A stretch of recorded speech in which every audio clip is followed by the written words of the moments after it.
Fala, capitalista, seja muito bem-vindo ao segundo episódio da nossa conversa macro. Durou mais do que uma conversa e as pessoas pediram mais, viu? Nós fizemos questão de perguntar para as pessoas se elas tinham gostado e as pessoas disseram para a gente continuar. Conversa sempre muito boa. Então, estamos aqui, eu e Renaud Adorno, mais uma vez. Seja muito bem-vindo.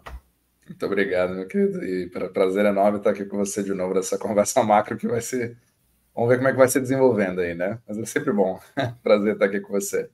Temos muitos temas infinitos. Eu escolhi um, criei uma narrativa aqui que eu vou contar para vocês. Esse programa aqui, nós não tem corte, nós vamos direto. Então, se a gente gaguejar alguma coisa, a gente depois levanta e corre atrás. E é assim que ele será feito. A gente não quer ficar fazendo corte, edição nem nada disso. E, Renaud, você disse que ficou faltando você me apresentar para os seus Pois é, seguidores, como é que chama? pois é. Seguidores, assinantes? Como Não, é não que é? sei Quem? se No inscritos, né? YouTube é o quê? Subscribers. É verdade. Fique à vontade. Não, para quem estiver vendo no meu canal, tenho o prazer aqui a honra, né, de poder falar com o Luiz Fernando Roxo, né, mais de 20 anos, né, 25 anos, né, de experiência aí, assim, fantástica, principalmente na parte de opções, né, de cauda, de toda essa parte técnica que eu não entendo, né, eu sou mais um cara macro, mas é uma honra poder participar com você. É um dos maiores canais assim do Brasil, referência, né? Canal de mais de 154 mil inscritos. Então, ó, quem tiver no meu canal aqui, por favor, siga o nosso querido Luiz Fernando Roxo. Exagero da parte do Renault. Vamos aprender, então, sobre macro. Eu fiz um roteirinho aqui para a gente não se perder de tantos temas, né? O Renault quase todos os dias solta um vídeo lá no canal dele. Se você não está inscrito ainda, se inscreva. Eu vou colocar, para quem é do meu canal, vou colocar aqui o canal dele e vice-versa. Então, olha lá, né? Já que o dólar vai perder a sua hegemonia e vai colapsar, o dólar vai acabar, como dizem alguns por aí. E uma das nossas missões aqui na conversa, deixa eu ficar mais perto do microfone, que agora estou numa área mais aberta. E como um dos nossos focos e uma das nossas missões aqui na conversa macro é explicar que não é bem assim, que o dólar, na verdade, vai se fortalecer cada vez mais, e a gente traz aí uma teoria por trás que a gente já explicou um pouquinho no episódio 1. Então, nós vamos conhecer os concorrentes dos Estados Unidos e do dólar. Quem poderia pegar a hegemonia do dólar dos Estados Unidos? Será que pode ser a China? Será que pode ser o yuan? Será que pode ser o euro? Será que pode ser o Bitcoin? Né? Será que pode ser o ouro? Pode ser os rublos do Putin? Muitos concorrentes, mas qualidade duvidosa, né, Renan? O problema são as paixões, né? Aquilo que eu sempre falo no podcast. Eu acabo recebendo uma série de comentários de uma certeza absoluta de uma moeda que talvez nem exista ou exista de alguma outra forma. Pode ser o yuan, pode ser a famosa moeda do BRICS que está sendo criada nesse momento, pode ser, enfim, existem muitas probabilidades. Só que o que talvez seja legal a gente passar seria umas ferramentas para que as pessoas mesmo possam tirar suas próprias conclusões e às vezes analisar que a coisa não é bem assim da maneira que a gente acha. O que não quer dizer que o dólar também não tenha problemas, mas ela é a reserva global de valor hoje. Então, se você pensa, por exemplo, num yuan, né, como a China sendo a segunda economia do mundo, que vai realmente passar os Estados Unidos, e só por conta disso já está garantido que o yuan vai substituir o dólar, é importante a gente entender que o yuan ele é um derivativo de dólar. Querendo ou não, né, independente do que eu ache ou do que eu goste, o yuan, como o euro, como o pound, como qualquer outra moeda, ou até o Bitcoin, talvez crie muito ranço para cima de mim, eles são derivativos do dólar, porque é como a moeda global hoje, que é usada como unidade de conta, né, de contabilidade, digamos assim, ela acaba se tornando a referência para você Quando você medir. fala 7,5 yuans, você está falando 7,5 yuans por. por dólar. Então não tem muito como fugir, né? A gente pode até pensar, eu até tento muito quebrar, né, esse pensamento, falar assim, não, deixa eu tentar pensar pelo lado do chinês, né? Como é que o chinês está pensando, né? Eu fiz até um capítulo recente sobre esse assunto. Então, Então, assim, esse é o tema de hoje, hein? De todos esses possíveis, de todos esses concorrentes aí, peso mexicano, real, ainda falar de alguns outros. Mas o maior concorrente é a China, por isso que ela vai ser o tema do nosso papo de hoje. A gente já começou a se antecipar. Eu quero saber, antes do Renault contar esse caos que ele vai contar, ele fez já vários programas sobre a China, todos muito bons, vale a pena. Trouxemos vários temas muito legais aqui. Eu quero saber você que está aí, qual a sua opinião? Será que a China vai atropelar? Será que a China vai ultrapassar? Será que a China vai tomar a hegemonia dos Estados Unidos e do dólar? Responda aí para a gente. Quando você vai respondendo aí, já vou pedir para vocês darem um like. Não importa se está vendo no meu canal ou no canal do Renault, deixa um like, é muito importante para a gente. Pega, manda para um amigo também que gosta desses temas de economia de investimento, porque a maioria das pessoas por aí estão repetindo uma caixa ressonante, né, de a mesma opinião, né, uma opinião mainstream aí, e a pessoa precisa sair um pouco da bolha e ter acesso a essas ferramentas aí que o Renato estava falando. Renato, conta pra gente o que está acontecendo. Você esteve na China e tudo mais, né? Conta pra gente o que está acontecendo, qual é a questão da China e do Yuan. Temos questões como a China está vendendo bonds e tal. Será que ela é um bom concorrente ou não? o que é inegável é que a China detém uma quantidade muito grande de treasuries americanos, né? E aí fica aquela questão. Ela estaria se livrando deles, né? A palavra livrar, ela cria aquele conceito de que eu estou na força, certo? É de uma posição de força em relação ao dólar, porque eu estou voluntariamente saindo do sistema. Eu quero mais, tem coisa melhor. Exato. Eu quero substituir, porque agora quem manda sou eu. Mas aí a gente pode tentar fazer um exercício contrário, certo? Eu vou tentar primeiro falar o que a China está pensando, mas o problema nessa parte dos treasuries, certo? Então, basicamente, a estratégia da China, até segui recentemente uma conversa muito boa do Louis Gave, que é um analista, né, financeiro, que ele é francês, né? Então ele não tem um lado específico, mas ele fala que a China está realmente tentando sair desse sistema. Isso é verdade. É indiscutível que os esforços estão acontecendo. O problema é você criar certeza de que, por que eles estão fazendo, eles estão conseguindo, né? Ou da forma que estão conseguindo. Agora, o objetivo é o quê? É você tentar fazer toda uma rede em países emergentes. A China está vendo os países emergentes como uma grande solução para trazer o yuan como uma moeda para esses países, né? Porque entra um monte de conflitos, eu nem vou falar de BRICS aqui, porque tem uma série de coisas que aí entra numa tangente. Mas não, eu vou trazer o nome dos BRICS vamos depois falar para a gente fazer avaliações e relacionar a China com eles e tal. Vamos entrar. Pode ser, não, fantástico. Mas só para trazer o pensamento dessa premissa da posição de força. Então, vamos fazer um exercício. Eu sou a China, eu tenho 1 trilhão em treasuries, e eu vou simplesmente queimá-los. Eu vou vender tudo e eu preciso sair dos Estados Unidos imediatamente. Perfeito, você pode até fazer isso. A questão é, você ao vender treasuries, você vai receber dólares de volta, certo? Que ele é um derivativo de dólar da mesma forma. Tudo bem. Agora eu vou sair do dólar, que não está mais rendendo absolutamente nada, e eu vou ou aumentar as minhas reservas, e aí é muito engraçado, porque você fala assim, não, a China ela está aumentando suas reservas, ela tem muitas reservas em dólares, mas ao mesmo tempo ela está se livrando delas. Então, ou você é forte porque tem muita reserva em dólar, ou você é forte, a China sempre ganha, né? Ou ela é forte por causa de um lado, ou por causa do outro. Porque ter treasury e ter dólares é a mesma coisa. É o yin e o yang, né? Eles têm um relacionamento assim, dá para você ter um ou ter outro como reservas de Forex, e por outro lado você pode ter a sua poupança, né? Que vai gerar pelo menos alguma coisa. Mas enfim, agora você vai sair dessa posição. Então, ou você para de comprar dólares, se você parar de comprar dólares e ficar só no yuan, você cria 2 riscos. Primeiro, que todas as dívidas que você já contraiu no passado, são em dólares. E elas não são somente para os Estados Unidos. É muito importante a gente entender isso. Elas são para o mundo inteiro. A China deve para a França, a China deve para a Espanha, a China deve para o Japão. Países devem também para a China em dólares. Tudo em dólar. Então, para isso, você vai precisar, se você parar de comprar os dólares para servir essa dívida, você vai criar uma pressão para cima do dólar que vai fazer aumentá-lo. Se você escolher outra moeda, se você falar assim, não, eu vou ficar no yuan, por o yuan ser um derivativo de dólar, e o dólar acabar subindo justamente pelo motivo que você não comprou, o seu yuan desvaloriza, criando um risco cambial muito maior.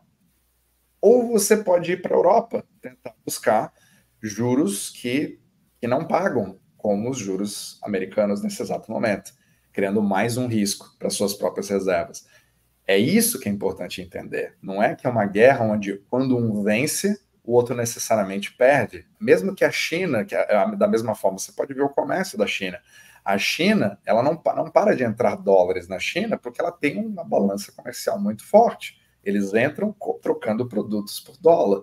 Então, assim, não é fácil. E ela receberia qual outra moeda, por exemplo? Por exemplo, se ela vendesse para a França, se ela não quer usar dólar, ela receberia em euro. Mas aí, de qualquer maneira, ela pode ter reserva em euro. Ela pode diversificar a reserva de qualquer maneira, isso tudo bem. Mas a questão é a seguinte: ela vende a reserva. Na verdade, ela está vendendo os treasuries porque ela não quer estar no dólar e nos Estados Unidos, porque ela acredita que os Estados Unidos vai colapsar, ou porque ela está precisando de dinheiro também? Exato, é pela própria necessidade. Inclusive, muitos podem contra-argumentar falando que, na verdade, elas estão vendendo a Treasury para comprar ouro, porque elas estão preocupadas com o colapso do dólar. E talvez o próprio Brand Johnson fala muito isso, né, da teoria do milkshake do dólar. Será que você sair do Treasury e ir para o ouro é um sinal de que eu estou preocupado com o dólar necessariamente, ou é um sinal de que eu estou preocupado com o próprio yuan? Será que um chinês que tá tentando sair ou comprar ouro, ele está preocupado com o que está acontecendo nos Estados Unidos porque o Biden é um irresponsável? Ou será que ele não está preocupado em comprar aqueles feijõezinhos? Não sei se você viu isso, né? Mas assim... Uma febre. Vou até pedir para você contar do começo. Exato. O chinês está tão ferrado lá, o chinês médio, ele fez a poupança dele durante muitos anos em imóveis. Vou falar disso. E o imóvel está uma tragédia. Eu vou perguntar depois para o Renault e vamos conversar sobre isso mais para frente. O fato é que eles estão diversificando, o que sobra de yuan, eles estão comprando nesse feijãozinho, que é um feijão de ouro. Mas, claramente ali... Como é que é? É uma bolinha, né? Tem várias lojas que você vê, virou uma febre e acabou viralizando, né, nas redes, né? Como se fosse assim, o TikTok deles lá, né? Apesar de ser chinês, não é o que eles... Não é o mesmo, enfim, outra coisa. Eles têm as redes deles na China. E acaba que muitos deles... a única forma de comprar também é pelo China Gold, né? Que é uma das organizações governamentais que são os vendedores oficiais. O problema que muitos veem, claro que isso é uma forma, né, de você de fato fazer algum tipo de poupança, mas não somente ele traz uma certa preocupação, como muitos descobriram que quando eles começaram a ver a autenticidade, né, ou comprar aqueles feijões, eles identificaram que muitos metais estavam misturados ali, né, e viram que eles foram enganados. Criando ali inclusive comprando da própria China Gold, né? E vários deixaram em enganados pelo governo, comprou e vários deixaram na custódia. Outra coisa, custodiaram no lugar, pagaram pelo feijão, levaram no lugar, pagaram para custodiar e perdeu lá, né? E perdeu lá, e as lojas até fecharam, algumas das lojas da China Gold acabaram fechando, inclusive, né? E assim, mas como que o governo vai fazer isso, sendo que é oficial? Só para até me lembrou de uma história, né? Teve uma vez que eu cheguei no aeroporto não tinha sido Xangai, tinha sido numa outra cidade, não sei se foi Quantas vezes você foi na China? Umas 8, pelo menos 8 vezes, galera. Aí acho que eu tinha ido na Canton Fair, né, de Guangzhou.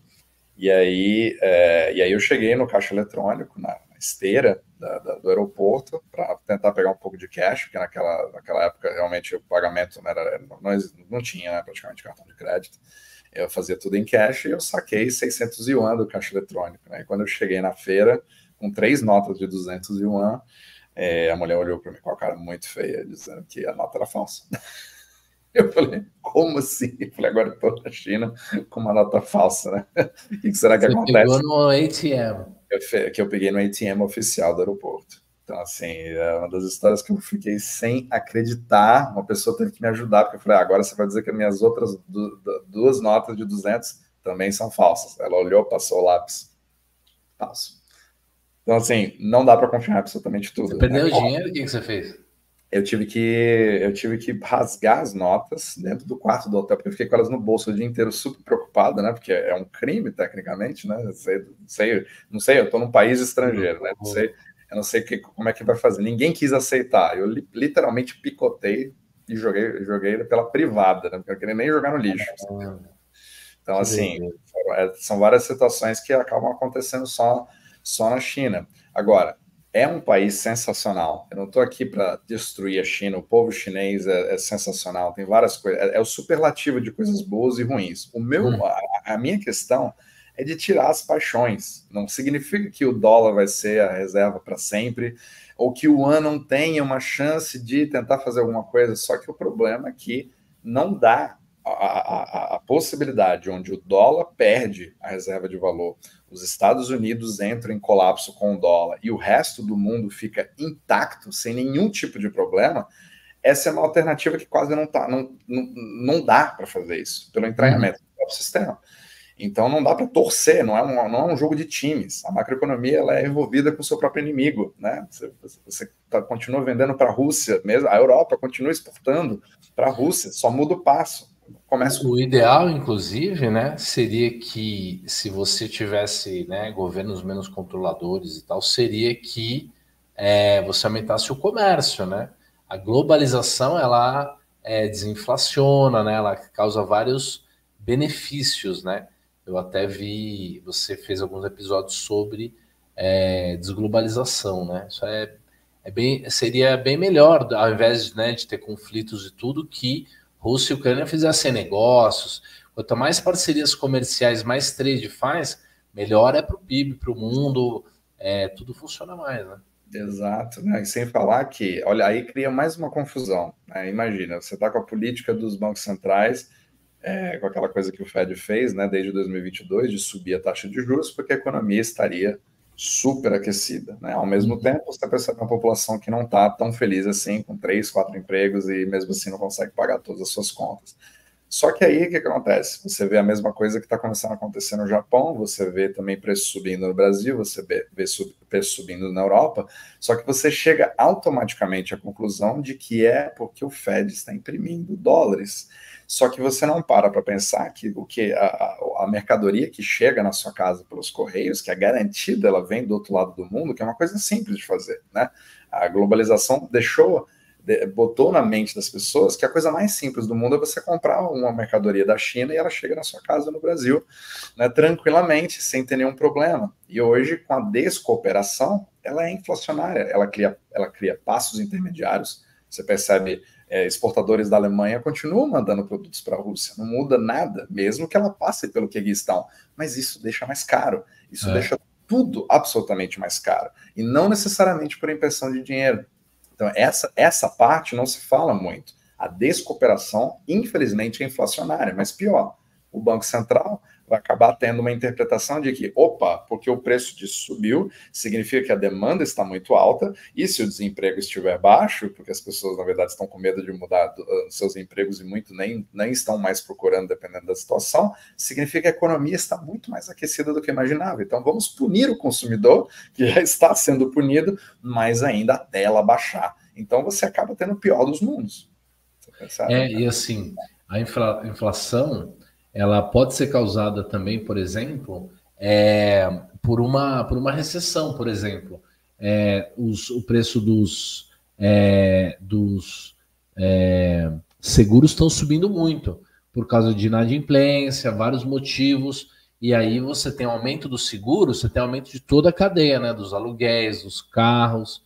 Então, tudo isso, mesmo com a diminuição da demanda, quer dizer, as pessoas estão com menos dinheiro e mesmo assim esses produtos acabam ficando mais caros. Mas em algum momento, na briga por pelo esse cabo de guerra da inflação, em algum momento, se a demanda diminui muito, os preços vão acabar caindo, pelo menos na média, né?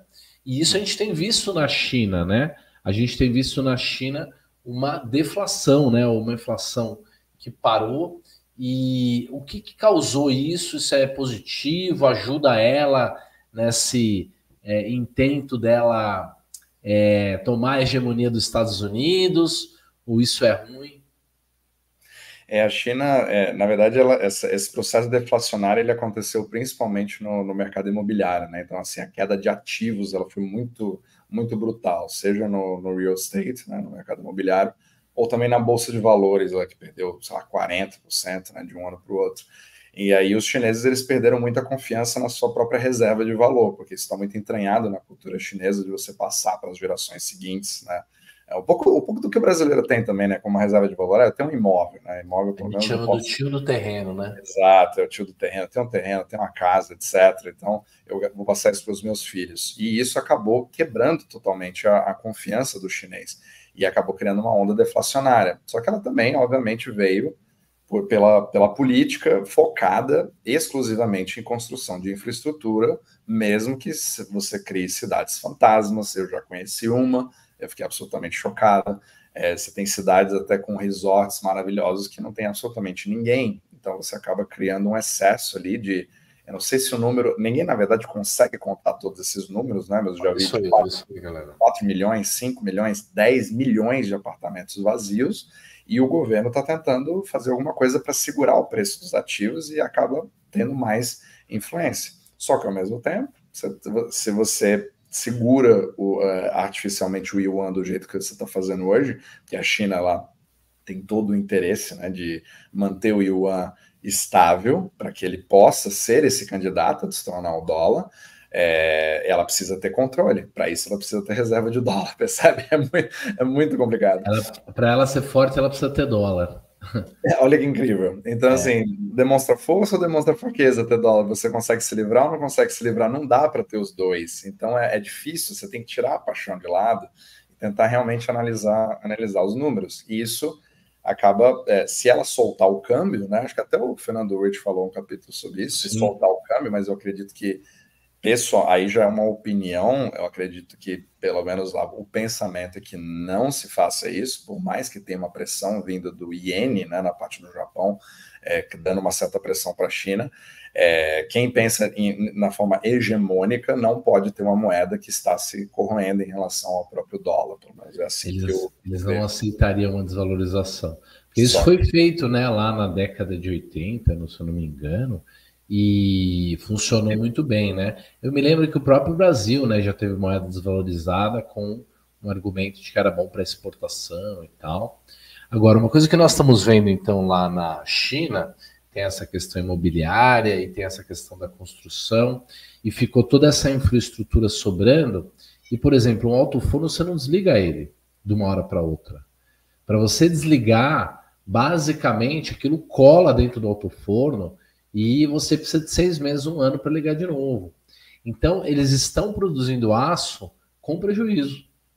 Com prejuízo, sem tem para que vender, aí estão vendendo para o mundo todo, e aí produzindo carro elétrico, né? Tem um monte de BYD aqui, e tudo fazendo dumping.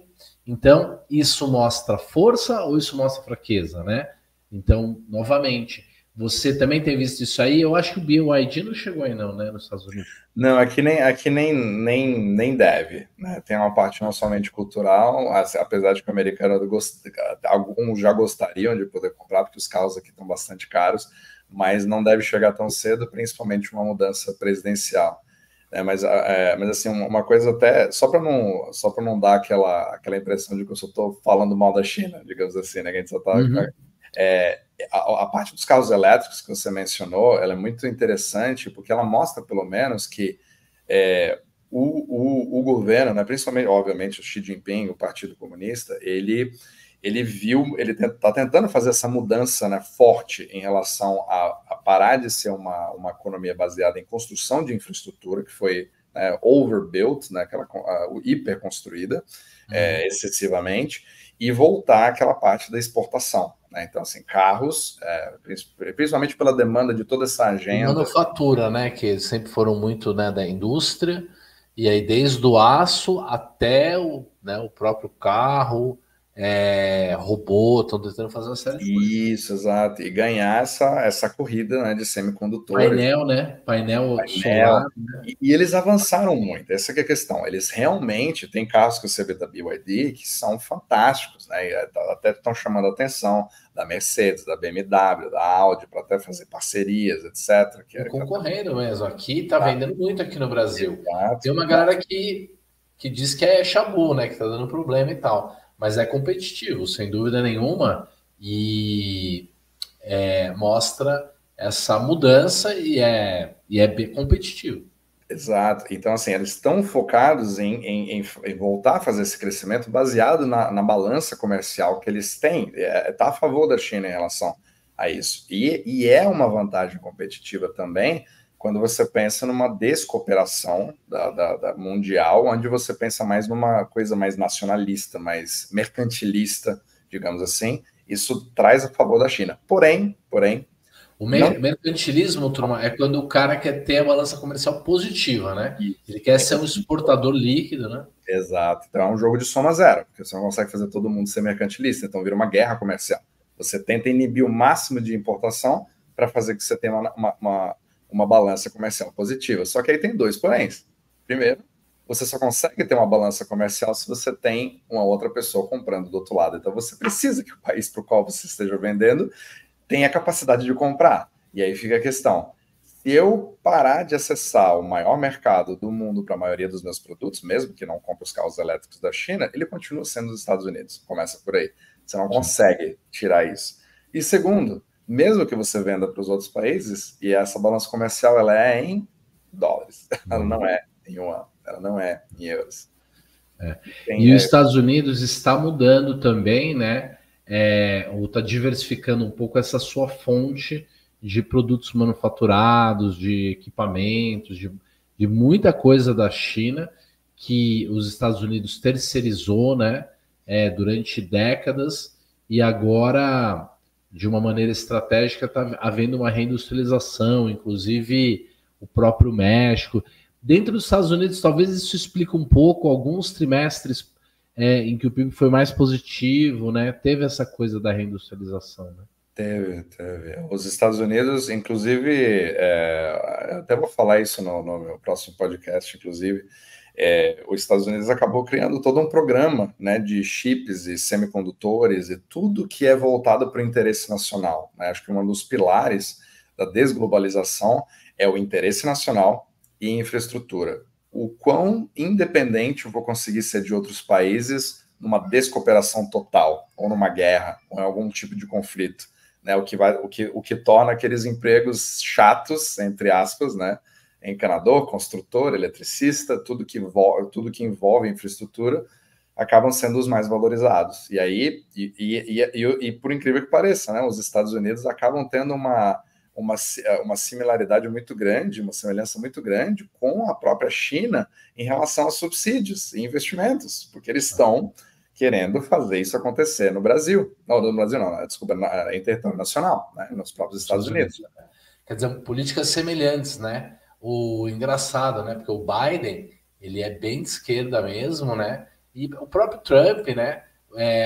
Tem uma coisa de você aumentar o imposto, de você fechar as exportações, que não é exatamente aquele capitalismo tradicional, né? Exato, é baseado você acaba criando uma parte de nacionalismo, e por incrível que pareça, eu nunca imaginei poder falar isso, principalmente num mundo tão assim,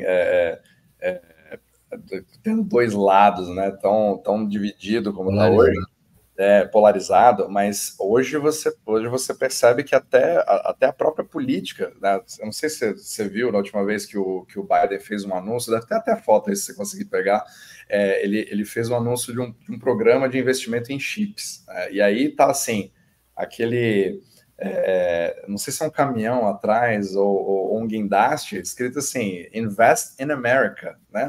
Ou seja, é literalmente aquele espírito nacionalista que você veria normalmente no Trump, mas que está sendo... os Estados Unidos injetaram ali 39 bilhões de dólares nessa corrida dos chips e dos semicondutores para justamente não dependerem da China, porque eles aprenderam isso muito na pandemia, né? Você tinha carros que começaram a faltar componentes e imediatamente parava toda a escala toda a produção em escala ali, né? Que você hoje até você produz, por exemplo, aviões, carros, você tem componentes que vêm de 30 países diferentes, muitas vezes. E como que você faz para produzir? Né? A Boeing, por exemplo, né? A própria Bombardier, a própria Airbus, né? A Embraer, inclusive, né? Você vê como que eles são fabricados. Então, como que vai ficar isso a partir de agora? Isso é inflacionário ou é deflacionário? Percebe? Então, tudo isso vai acabar criando forças que não se discute muito, mas que você acaba sentindo na pele, e aí, pelo excesso de narrativas, de impressão de dinheiro... Exatamente. Percebe? Então, você poderia colocar o Trump nessa foto, tranquilamente, entendeu? Sim. Então, as coisas não são bem como a gente imagina que sejam. Então, a narrativa ela acaba derretendo, dependendo de como você vê que a macroeconomias são contracorrentes. Então, não é o meu objetivo de prever, né? Mas entender. E assim, a beligerância, né, a guerra, o conflito, esse tipo de coisa, é algo que é ineficiente para a economia, e a gente pode falar sobre isso vendo o exemplo do Putin. E é claro que a China pode fazer uma agressão a Taiwan, tentar reconquistar ali e tal, até porque muitas vezes está escrito na história, né? Quando os governantes começam a perder um pouco de poder ali, a narrativa está difícil, a economia está mal, eles acabam criando tal inimigo externo e acabam criando lá um conflito. Mas o governo chinês ele é inteligente, né? Ele é coerente o suficiente para ser racional e saber que a cooperação é a melhor coisa para a China sair de onde ela está, né? Para a China sair desse buraco, porque se ela entrar num conflito com Taiwan, por exemplo, aí ela é muito dependente desse capital do sistema euro-dólar. Como seriam sanções, por exemplo? Ela pode dar um de Rússia? O que você acha? O volume é muito mais complicado, né? Porque a China ela não tem muito uma. Eu não sou nenhum especialista em China, principalmente na parte geopolítica, mas a China ela tem um papel muito menos direto e bélico do que os Estados Unidos, né? Ela prefere muito mais ser aquele ator por trás das coisas, por exemplo, ela dá todo o suporte para a Rússia, por exemplo, né? Ela fornece absolutamente tudo porque a Rússia está fazendo agora, inclusive capital. Ela entrar numa situação parecida com a Rússia, não vejo como sendo algo. Para ela foi super vantajoso esse negócio da Rússia. Nem um pouco vantajoso. E sair do sistema, né? Para ela foi vantajoso, né? E ela é a segunda maior economia do mundo. Ela é infinitamente maior do que a economia russa. Então, assim, e afetaria toda a cadeia produtiva mundial. É aquele negócio. Quando a gente fala de desglobalização, dá a impressão de que ela já está feita, a desglobalização está feita. Não, os nossos iPhones continuam vindo da China da mesma forma, os nossos equipamentos continuam vindo da China. Não é uma coisa que acontece de uma hora para outra, são só macro tendências para a gente identificar quais são os riscos e quais são os países que podem estar mais bem preparados para uma situação de uma descooperação. Se torne mais... E assim, coisas irracionais acontecem, né? Por exemplo, o próprio Putin fazendo lá aquele ataque na Ucrânia acabou se mostrando uma coisa muito onerosa para ele, porque se ele queria acabar com a TAM, ele simplesmente fez renascer os orçamentos de armas, de proteção, defesa aí do mundo todo, né? Então, eu acho que foi um bom laboratório para a China perceber que não faz muito sentido ela se meter em conflito essa hora, porque o melhor ela ficar exportando para o mundo mesmo e tentar recuperar a sua economia, né? Agora, eu ouvi números como tipo assim, existem casas, residências, imóveis na China o suficiente para 2 vezes a população da China, viu? Um negócio assim é absurdo. É realmente absurdo. A China criou um surplus assim, um excesso de infraestrutura literalmente absurdo. Pelo menos ela percebeu isso, né? Tudo bem que infraestrutura. Você pode até argumentar, falar aqui do outro lado, né? Que até aquele Luiz Gabi falou sobre isso. Não é que os Estados Unidos estejam fazendo uma coisa muito melhor, porque, por exemplo, os Estados Unidos ele faltou bastante investimento em infraestrutura. Então, muitas vezes o cara fala assim: eu prefiro fazer um investimento desproporcional numa infraestrutura e ter 1 zilhão de trem-bala, né? Que, por exemplo, é realmente incrível. Eu já andei de trem-bala na China, é uma experiência fantástica. Parece realmente que você está assim, deixa os Estados Unidos no chinelo em muitas coisas, né? O sistema de trem aqui é literalmente horroroso, porém. Você, ao mesmo tempo, você pode falar, os americanos eles não estão gastando com infraestrutura, nós, pelo menos, estamos melhorando a vida do povo, né? Só que ficou desproporcional. Os chineses agora estão naquela situação que eles realmente precisam fazer a balança comercial voltar a funcionar, estão com um bom superávit? Até estão. Só que precisa de mais, né?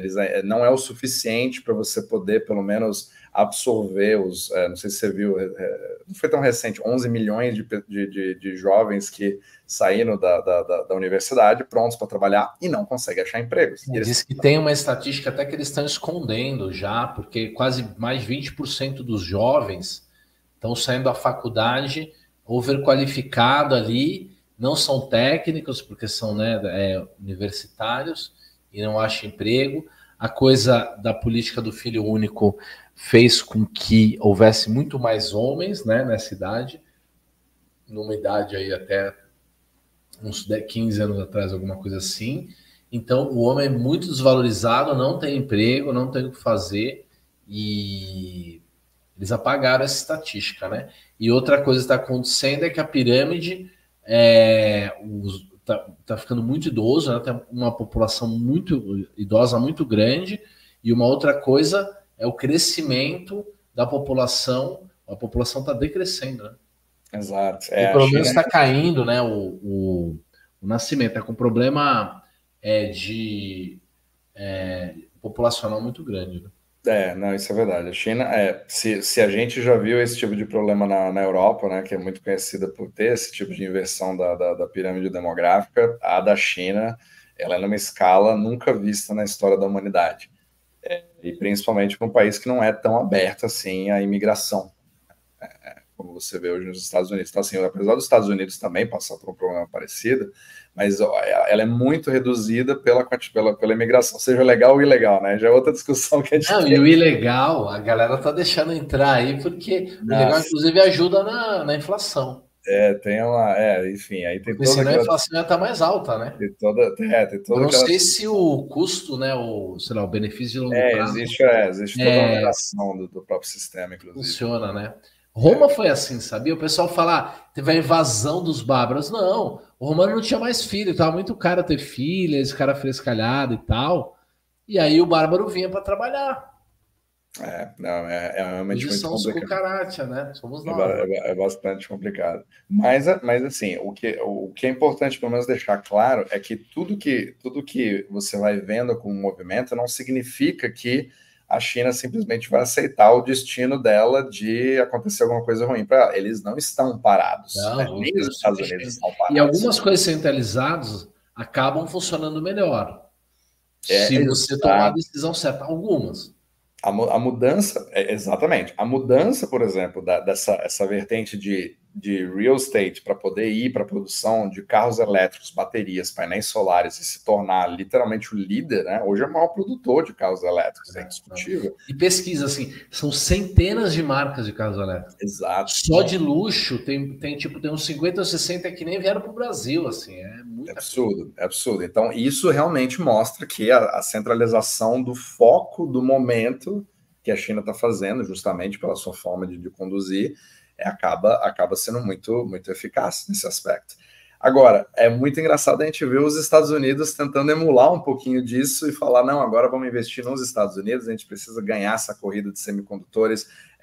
Tem aí principalmente, né, a parte de inteligência artificial com a NVIDIA, com a Intel tentando se recuperar, várias outras empresas com investimentos assim bilionários. E até a Europa fazendo um pouco disso, né? A gente fica até com dó, né, da Europa, que muitos esquecem da Europa ali no meio, mas a Alemanha e o que vem acontecendo com a Alemanha, né? Do mesmo jeito que ela ainda é muito relevante, muito poderosa, faz muitas coisas, é uma baita economia, também, né? Decisões que ela fez aí com relação à Rússia, ao gás, a essa entrada de imigrantes também, que é um tema, né, como você falou, muito espinhoso, né? Então, a Europa também vai precisar se reinventar. Mas a China está conseguindo se reinventar, mas ela tem problemas muito graves para a gente achar que os movimentos delas são de alguém que já se consolidou, está vendendo a moeda do outro porque não quer mesmo, porque já, né, já se considera em primeiro lugar. Na verdade, não, ela está correndo atrás dos próprios problemas, como todos nós, tentando se reinventar, e lá a população não pode ficar insatisfeita assim, né, de uma hora para outra, porque é gente demais, né? Essa população não sabe o quanto que eles têm de força ali, né? E algo que é muito centralizado e travado pode acabar colapsando, mas o mais provável é que não, é que tenha cada vez mais controle lá, controle monetário, e que eles sejam competitivos mesmo, né? E não só isso, tem esse tema adicional, que é o tema de se eles desvalorizarem a moeda estrategicamente, né? O que aconteceria, né? Porque a moeda valorizada e a deflação é muito ruim para quem deve dinheiro. É muito ruim. Se você deve muito dinheiro e tem uma deflação, a sua dívida aumenta. Exato. E ela fica maior, né? E o endividamento do governo central federal chinês não é alto. É tipo 70%, 80% do PIB. Mas o endividamento da economia chinesa como um todo ultrapassa 300% do PIB. As empresas devem muito, né? Exato, principalmente o corporativo. E uma outra coisa que acaba influenciando é que se você tem, por exemplo, a China está uma panela de pressão deflacionária dentro das suas fronteiras. Então, assim, se ela contiver o yuan do jeito que está, ela mesma está sofrendo problema deflacionário. Então, as dívidas ficam cada vez mais caras, e aí, porque você não consegue fazer o pagamento da sua própria dívida, porque a moeda fica mais valorizada em relação à dívida, os salários também não podem subir, né? E hoje o trabalhador chinês já está muito mais caro do que um trabalhador mexicano, por exemplo, né? É incrível você pensar nisso. E aí, esses salários ficam mais difíceis de serem mantidos, e aí você acaba criando desemprego. Então, muitas vezes a gente pensa que toda deflação ela é boa, toda é maravilhosa, porque todos os preços caem, meu dinheiro vale mais, mas o dinheiro ele é baseado em dívidas, a dívida é criada e a demanda por pagamentos é maior. Então, uma crise deflacionária acaba sendo pior do que inflacionária. E aí pode ser que ela seja obrigada a soltar essa pressão deflacionária para fora, né, da China, desvalorizando o yuan. Então vai ser interessante a gente ver os próximos capítulos. E tirando essa questão da honra e de tudo mais, eu acho que vai deixar ela, inclusive, mais competitiva, né? Vai permitir que a população não importe mais. Já estão cortando, né? A balança comercial já caiu bastante, mas... E aí vai também controlar um pouquinho essa coisa da deflação, né? Então, e isso, a nossa questão inicial era essa, né? Se a moeda, o yuan chinês vai ultrapassar, vai virar, vai entrar no lugar do dólar, vai ter hegemonia, talvez seja melhor para a própria China que isso não aconteça, né? Por incrível que pareça. Talvez essa seja a nossa conclusão, né? Vai passar os Estados Unidos, talvez não vale a pena. O custo do seu primeiro lugar é muito grande, e é o que você falou. ela está perdendo competitividade, né? Exato. Aí que tá. Essa definição de o segundo lugar passar o primeiro, onde o primeiro cai, sem que o segundo caia mais ainda, é muito complicado. Porque você está alavancado com um risco maior que os Estados Unidos não têm. Os Estados Unidos não têm risco cambial. É isso que é importante você entender. Por mais que seja o dólar americano, ele não pertence aos Estados Unidos, ele pertence ao mundo inteiro. O euro-dólar, ele já tem uma vida própria há décadas, desde os anos 60, 50, 60. Ele já tem a sua vida própria e o mundo já está todo endividado nessa moeda que é a derivativa do dólar. Então ela acaba deixando os Estados Unidos numa situação que o jogo relativo faz com que você não consiga ter um resto do mundo que vai passar pelos Estados Unidos sem que, para você passar, não é passar em relação a só PIB, é você destronar como o sistema funciona. E para você simplesmente fazer isso, sendo que a sua própria moeda é um derivativo de dólar, você está quebrando a definição da sua própria moeda. Então você tem que destruí-la junto para fazer uma outra coisa que seja muito melhor para substituir. E teria que criar um sistema próprio, né? Sistema próprio, totalmente diferente. Não sei que aconteça, mas leva tempo. E depois que a própria Roma, né, que é um dos comparativos que a gente tem do dólar, né, e da hegemonia é Roma, e o próprio Ray Dalio tenta mostrar esses grandes ciclos econômicos e tal. Depois que Roma, digamos, caiu lá no ano 300, 400, Roma chegou a ter, sei lá, 10, 20 mil pessoas morando lá, quer dizer, acabou mesmo. A moeda do mundo ainda era o denário. Lá na França, entendeu? E eles não tinham a própria moeda na mão. Eles usavam caderneta. Então era o padrão de saber. Eles usavam mesmo como essa contabilidade que você acabou de descrever, meio que de padaria, é literalmente o funcionamento do sistema euro-dólar. Ele não envolve papel, ele não envolve a moeda, eles são entradas em balanços bancários e aquele checks and balances que você faz todas entre os próprios bancos e participantes do sistema. É um sistema descentralizado. Por quê? Os Estados Unidos estão com problema mesmo de orçamento federal. Isso é fato. Claro. Com 7% de déficit, né? E já estão gastando mais com defesa do que mais com Medicare do que com defesa, né? Mais com juros que com Medicare do que defesa e tal. Então, assim, vai precisar ter uma reforma fiscal nos Estados Unidos em algum momento. Algum desses próximos presidentes vai ter que fazer isso.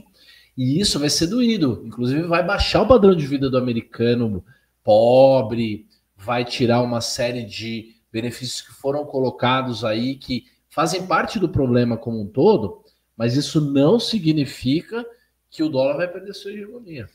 É aí que tá, por incrível que pareça, essa dívida é exponencial, só que a sua demanda se torna automaticamente mais exponencial. Não, e na medida que os Estados Unidos, eles quiserem virar exportadores, eles quiserem cortar despesa, eles quiserem ter superávit, tudo, vai faltar dólar. Exato. Essa que é meio que o paradoxo desse próprio sistema. Porque só sobra dólar no mundo porque os Estados Unidos têm balança comercial negativa, né?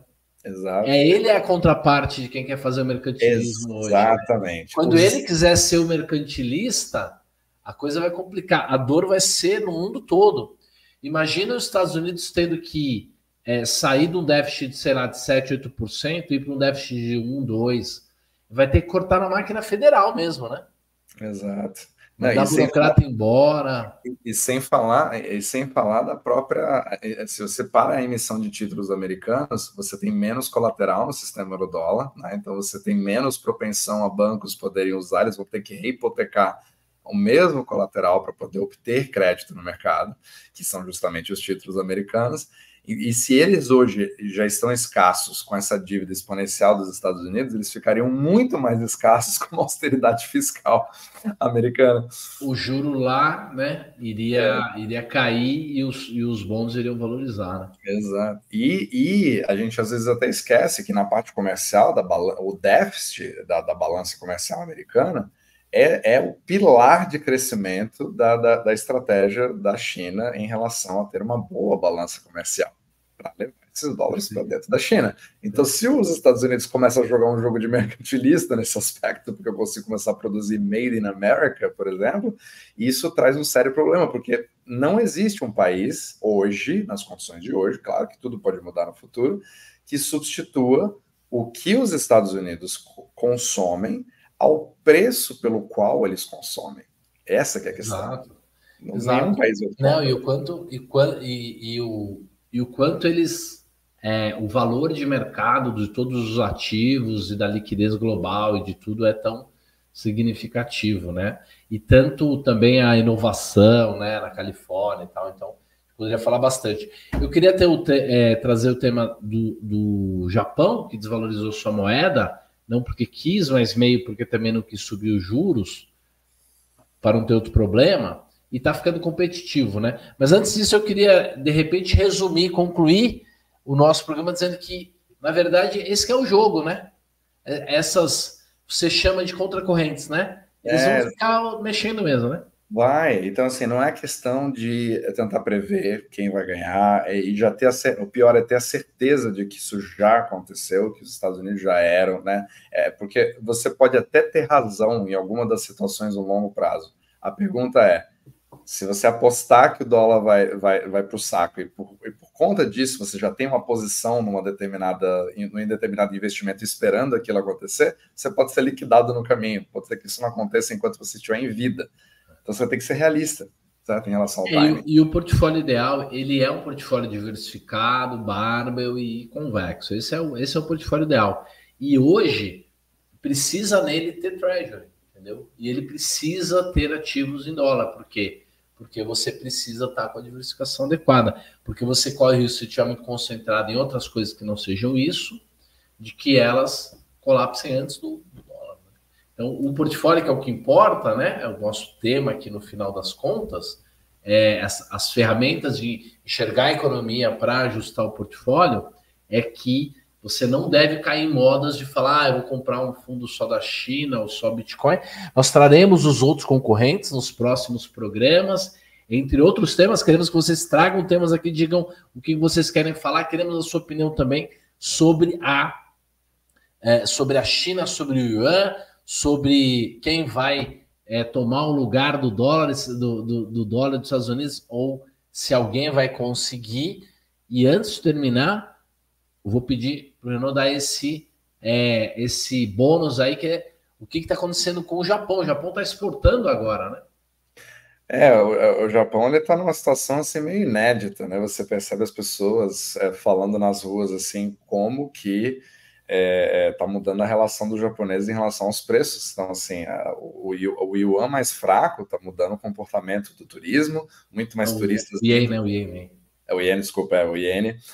Ter muito mais turismo dentro do Japão, muito menos japoneses viajando para fora. O Japão tendo agora uma possibilidade, né, se eles aproveitarem bem isso, para poder se tornar realmente uma potência exportadora mais forte do que era antes, e que começa a incomodar um pouquinho a China, né? Então, ela está num preço assim que abaixo daqueles 160, o Banco do Japão tentando dar aquela segurada. A gente vai saber já se eles acabaram intervindo ou não, né? Porque eles nunca admitiram essa intervenção de forma oficial. Mas, ao mesmo tempo, você tendo aquela preocupação de uma economia que não está indo muito bem para o japonês em si, que realmente não sabia o que era inflação durante décadas. Os preços estão mais caros, né? Os ativos dele, né, principalmente em dólar e tal, valem menos. Mas o último trimestre, o Japão foi muito bem, né? As bolsas subindo lá, por incrível que pareça, seja em ien, e também exportação acontecendo. Eles também têm uma oportunidade de ser um parceiro mais seguro para os Estados Unidos, em coisas de valor agregado mais alto, né? Exato. Isso você percebe até que muito desses movimentos que são bizarros em relação à bolsa subindo, né? Muitas vezes num momento inflacionário, você acaba falando assim, para onde que eu vou, né, para tentar segurar a onda, né? E alguns acabam, mesmo que não seja realmente Mitsubishi, né? Que pelo menos é global. Isso, porque os fundos Sony, acabam entrando em alguma coisa. Então você percebe muito esse tipo de movimento como proteção de inflação, que é uma coisa que você não via no Japão há muito tempo. Então, pessoas que hoje têm, se você tem 20 anos no Japão hoje, você está vivendo um novo Japão. literalmente. E o governo não está achando ruim a inflação, eles queriam a inflação, eles pediram a inflação durante anos. Pediram, não, e o pior, você ainda dá um tapinha nas costas dizendo, não, depois de 20 anos fazendo a mesma coisa, agora foi graças à nossa... Conseguiram a inflação, e não é só isso. Essa inflação, ela desvaloriza a dívida em ien, né? Que é muito grande, né? Porque o governo do Japão ele deve muito, mas ele também tem muitos ativos. É uma confusão. Vamos fazer um programa só sobre o Japão? Perfeito, com certeza. Muito bem. Muito fácil. Muito bem, vamos fazer. Mas eu não sei se o próximo é Japão. Escolham, digam aí se vocês estão gostando, qual formato vocês preferem. Quem pediu para eu deixar o Renault falar mais, eu acho que ele falou bastante, viu? As pessoas falaram, não, tem que deixar o entrevistado falar mais. Aqui os dois entrevistam. Muito bem. O que você achou desse programa de hoje? Não, achei fantástico. Eu que às vezes eu tenho que ficar meio quieto aqui e deixar você falar mais para eu aprender aqui com você, porque eu acabo empolgando em alguns assuntos, mas agradeço demais, adorei, e acho que a gente pode continuar levando a educação e aprendendo nesse processo, porque ninguém sabe tudo de macro, é impossível, né? Quem disser que sabe realmente não é humilde o suficiente para ver a quantidade de contracorrentes que nós temos. E cada dia que você estuda, você sabe que você conhece menos, e isso é bom. Quem é curioso, né? Quem quer saber e buscar a verdade, fica inspirado em saber que tem muito mais para aprender. Gente, muito obrigado. Quem está assistindo o canal do Renault, me siga, né? Luiz Fernando Roxo, também nas redes sociais. Quem está vendo o meu canal, siga o Renault, seja um inscrito no canal dele, eu vou deixar o @ dele aqui, mas também no Instagram, nas outras redes sociais, vale a pena, deixa o seu comentário. Eu também vou deixar aqui no meu YouTube, na minha versão do vídeo, os meus cursos aqui, mentoria, algum tipo de conteúdo nosso que você pode participar da nossa comunidade, e peça aí o que você quer aprender. Renault, muito bom. Agradeço aí verdadeiramente sua participação mais uma vez. Passou voando. Obrigadão, Luiz. Sempre um prazer estar aqui com você, compartilhar conhecimento e aprender, a gente aprender juntos. Obrigadão. E, pessoal, eu vou deixar os mesmos dados também do seu canal, do canal do Luiz aqui, para todo mundo segui-lo. E a gente se vê em breve, porque aparentemente o pessoal gostou do conteúdo, então vamos continuar. Fenomenal. Vejam os vídeos quase diários lá do Renault, porque você aprende bastante com ele. Um abração. Nos vemos na próxima. Tudo de bom.